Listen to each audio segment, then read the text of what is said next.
Hello student, welcome to our YouTube class. ପିଲାମାନେ ଆଜି ଆମେ ଦଶମ ଶ୍ରେଣୀ ସାହିତ୍ୟ ସିନ୍ଧୁ ବହିର ଏକ ଅତ୍ୟନ୍ତ ଗୁରୁତ୍ୱପୂର୍ଣ୍ଣ ଗଦ୍ୟ ବିଷୟରେ ଆଲୋଚନା କରିବା, ଯାହାର ନାମ ହେଉଛି ମାତୃଭାଷା ଓ ଲୋକଶିକ୍ଷା। ଏହି ପ୍ରବନ୍ଧର ଲେଖକ ହେଉଛନ୍ତି ସୁପ୍ରସିଦ୍ଧ ଭାଷାତତ୍ତ୍ୱବିତ୍ ଗୋଲକ ବିହାରୀ ଧଳ। ଚାଲ ଆମେ ଷ୍ଟାର୍ଟ କରିବା କିଛି ସଂକ୍ଷିପ୍ତ ପ୍ରଶ୍ନ ଉତ୍ତର। 1 ନମ୍ବର କ୍ୱେଶ୍ଚନଟି ହେଲା ମାତୃଭାଷା ଓ ଲୋକଶିକ୍ଷା ପ୍ରବନ୍ଧର ରଚୟିତା କିଏ? ଏହାର ଆନ୍ସରଟି ହେଉଛି ଗ ଗୋଲକ ବିହାରୀ ଧଳ। ଗୋଲକ ବିହାରୀ ଧଳ ମାତୃଭାଷା ଓ ଲୋକଶିକ୍ଷା ପ୍ରବନ୍ଧର ରଚୟିତା। ନମ୍ବର 2, ଲେଖକ ଗୋଲକ ବିହାରୀ ଧଳ ବୃତ୍ତିରେ କ'ଣ ଥିଲେ?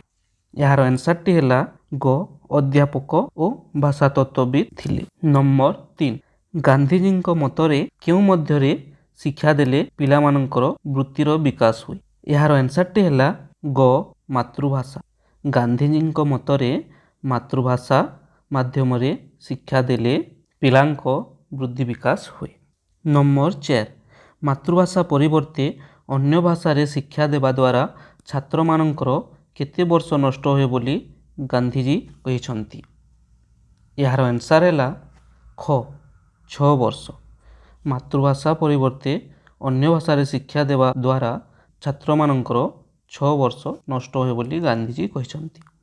ନମ୍ବର 5, ଦେଶର ବଡ଼ ବଡ଼ ଜ୍ଞାନୀମାନେ ବିଶେଷ କରି କେଉଁ ଭାଷାର ସମର୍ଥକ? ଏହାର ଆନ୍ସରଟି ହେଲା ଖ ଇଂରାଜୀ। ଦେଶର ବଡ଼ ବଡ଼ ଜ୍ଞାନୀମାନେ ବିଶେଷ କରି ଇଂରାଜୀ ଭାଷାର ସମର୍ଥକ। ନମ୍ବର 6, ଓଡ଼ିଶାରେ କେଉଁ ଭାଷାରେ ଆଇନ ପାସ୍ ହେଲେ ମଧ୍ୟ ଓଡ଼ିଆରେ କାମ କରିପାରୁନାହିଁ? ଏହାର ଆନ୍ସରଟି ହେଲା ଗ ଓଡ଼ିଆ। ଓଡ଼ିଶାରେ ଓଡ଼ିଆ ଭାଷାରେ ଆଇନ ପାସ୍ ହେଲେ ମଧ୍ୟ ଓଡ଼ିଆରେ କାମ ହୋଇପାରୁନାହିଁ। ନମ୍ବର 7, କେଉଁମାନେ ନିଜ ଭାଷାରେ ସବୁ କାମ କରନ୍ତି ବୋଲି ପ୍ରାବନ୍ଧିକ କହିଛନ୍ତି? ଏହାର ଆନ୍ସରଟି ହେଲା ଘ ଉପରୋକ୍ତ ସମସ୍ତେ। ରୁଷୀୟମାନେ, ଜାପାନୀୟମାନେ, ଇଂରେଜମାନେ ଏମାନେ ସମସ୍ତେ ନିଜ ଭାଷାରେ ସବୁ କାମ କରନ୍ତି ବୋଲି ପ୍ରାବନ୍ଧିକ କହିଛନ୍ତି। ନମ୍ବର 8, ଇସ୍ରାଏଲର ଅଧିବାସୀମାନେ ନିଜର ଲୁପ୍ତପ୍ରାୟ କେଉଁ ଭାଷାକୁ ଫେରାଇ ଆଣିଛନ୍ତି? ଏହାର ଆନ୍ସରଟି ହେଲା ହିବ୍ରୁ। ହିବ୍ରୁ ଭାଷାକୁ ଇସ୍ରାଏଲର ଅଧିବାସୀମାନେ ଫେରାଇ ଆଣିଛନ୍ତି। ନମ୍ବର 9, ଯେଉଁ ଲୋକ ଇଂରାଜୀ ଜାଣେ ନାହିଁ ଆମ ଦେଶରେ ତାକୁ କ'ଣ କୁହାଯାଏ? ଏହାର ଆନ୍ସରଟି ହେଲା ଖ ଅଶିକ୍ଷିତ। ଆମ ଦେଶରେ ଯେଉଁ ଲୋକ ଇଂରାଜୀ ଜାଣେ ନାହିଁ ତାହାକୁ ଅଶିକ୍ଷିତ ବୋଲି କୁହାଯାଏ। ନମ୍ବର 10, ଲେଖକଙ୍କ ମତରେ ଲୋକଶିକ୍ଷା ପାଇଁ କାହାର ଆବଶ୍ୟକତା ସବୁଠାରୁ ଅଧିକ?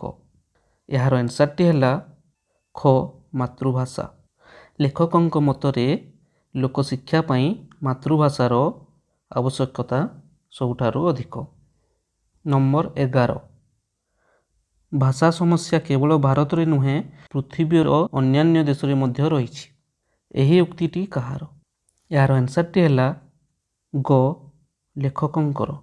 ଲେଖକ ଗୋଲକ ବିହାରୀ ଧଳଙ୍କ ଉକ୍ତି ଅନୁସାରେ ଭାଷା ସମସ୍ୟା କେବଳ ଭାରତରେ ନୁହେଁ ପୃଥିବୀର ଅନ୍ୟାନ୍ୟ ଦେଶରେ ମଧ୍ୟ ରହିଛି। ନମ୍ବର 12, କେଉଁମାନେ ମନେ କରନ୍ତି ଯେ ଇଂରାଜୀ ବିନା ଭାରତରେ କାମ ଚଳିବ ନାହିଁ? ଏହାର ଆନ୍ସରଟି ହେଲା ଖ ଇଂରାଜୀ ପଢ଼ୁଆ ଶିକ୍ଷିତମାନେ। ଇଂରାଜୀ ପଢ଼ୁଆ ଶିକ୍ଷିତମାନେ ମନେ କରନ୍ତି ଯେ ଇଂରାଜୀ ବିନା ଭାରତରେ କାମ ଚଳିବ ନାହିଁ। ନମ୍ବର 13, ହିବ୍ରୁ ବିଶ୍ୱବିଦ୍ୟାଳୟରେ କେଉଁ ଭାଷାରେ ବିଜ୍ଞାନ ଓ ଦର୍ଶନ ଶାସ୍ତ୍ର ପଢ଼ାଯାଏ? ଏହାର ଆନ୍ସରଟି ହେଲା ଖ ହିବ୍ରୁ। ହିବ୍ରୁ ଭାଷାରେ ହିବ୍ରୁ ବିଶ୍ୱବିଦ୍ୟାଳୟରେ ବିଜ୍ଞାନ ଓ ଦର୍ଶନ ଶାସ୍ତ୍ର ପଢ଼ାଯାଏ। ନମ୍ବର 14, ଶଙ୍କରାର ଭୁଲ ପୁସ୍ତକଟି କିଏ ଲେଖିଛନ୍ତି? ଏହାର ଆନ୍ସରଟି ହେଲା ଗ ଗୋଲକ ବିହାରୀ ଧଳ। ଶଙ୍କରାର ଭୁଲ ପୁସ୍ତକଟି ଗୋଲକ ବିହାରୀ ଧଳ ଲେଖିଛନ୍ତି। ନମ୍ବର 15, ଓଡ଼ିଆ ଭାଷାରେ କେଉଁଟିର ଅଭାବ ଥିବା କଥା କୁହାଯାଏ? ଏହାର ଆନ୍ସରଟି ହେଲା ଗ ପାଠ୍ୟପୁସ୍ତକ। ଓଡ଼ିଆ ଭାଷାରେ ପାଠ୍ୟପୁସ୍ତକର ଅଭାବ ଥିବା କଥା କୁହାଯାଏ। ନମ୍ବର 16, ଆମ ଦେଶରେ ଜ୍ଞାନର ବିତରଣ କେଉଁ ମାର୍ଗରେ ହେଉନାହିଁ ବୋଲି ଲେଖକ କହିଛନ୍ତି?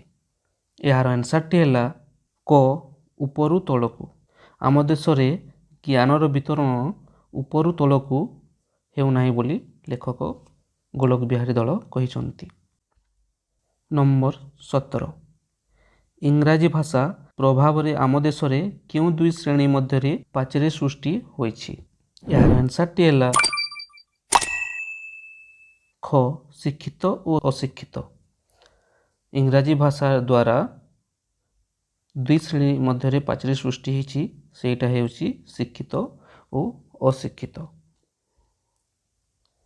ନମ୍ବର 18 ମାତୃଭାଷା ମାତୃସ୍ତନ୍ୟ ସମାନ, ଏହା କିଏ କହିଥିଲେ?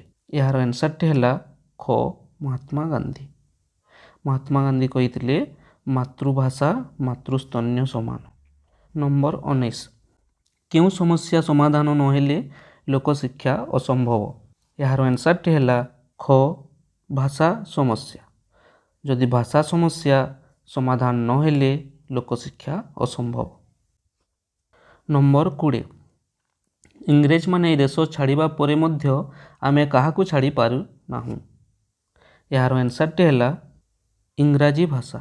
ଇଂରେଜମାନେ ଦେଶ ଛାଡ଼ିଦେଲେ ତଥାପି ଆମେ ଇଂରାଜୀ ଭାଷା ଛାଡ଼ି ପାରୁନାହୁଁ। ନମ୍ବର 21 କେଉଁ ପୁସ୍ତକର ଓଡ଼ିଆ ଅନୁବାଦ କରିବାକୁ ଯାଇ ପାଦ୍ରୀମାନେ ହାସ୍ୟାସ୍ପଦ ହୋଇଥିଲେ? ଏହାର ଆନ୍ସରଟି ହେଲା ଖ ବାଇବେଲ। ବାଇବେଲ ପୁସ୍ତକକୁ ଓଡ଼ିଆରେ ଅନୁବାଦ କରିବାକୁ ଯାଇ ପାଦ୍ରୀମାନେ ହାସ୍ୟାସ୍ପଦ ହୋଇଥିଲେ। ନମ୍ବର 22 ରିଙ୍ଗ ଲିଡର ବୋଲି ଇଂରେଜମାନେ କାହାକୁ କହୁଥିଲେ? ରିଙ୍ଗ ଲିଡର ବୋଲି ଇଂରେଜମାନେ କାହାକୁ କହୁଥିଲେ? ଏହାର ଆନ୍ସରଟି ହେଲା ମାତୃଭାଷାକୁ। ମାତୃଭାଷାକୁ ରିଙ୍ଗ ଲିଡର ବୋଲି ଇଂରେଜମାନେ କହୁଥିଲେ। ନମ୍ବର 23 ଓଡ଼ିଆ ଭାଷାରେ ବିଶ୍ୱକୋଷ ପ୍ରଣୟନ କରିବାରେ କାହାର ଉଦ୍ୟମ ଉଲ୍ଲେଖନୀୟ? ଏହାର ଆନ୍ସରଟି ହେଲା କ ବିନୋଦ କାନୁନଗୋ। ଓଡ଼ିଆ ଭାଷାରେ ବିଶ୍ୱକୋଷ ପ୍ରଣୟନ କରିବାରେ ବିନୋଦ କାନୁନଗୋଙ୍କ ଉଦ୍ୟମ ଉଲ୍ଲେଖନୀୟ। ନମ୍ବର 24 ଲେଖକଙ୍କ ମତରେ କେଉଁ ଭାଷାରେ ଚିନ୍ତା କଲେ ମୌଳିକ ଚିନ୍ତା ପ୍ରକାଶ ପାଏ? ଏହାର ଆନ୍ସରଟି ହେଲା ଗ ମାତୃଭାଷା। ମାତୃଭାଷାରେ ଚିନ୍ତା କଲେ ମୌଳିକ ଚିନ୍ତା ପ୍ରକାଶ ପାଏ ବୋଲି ଲେଖକଙ୍କ ମତ।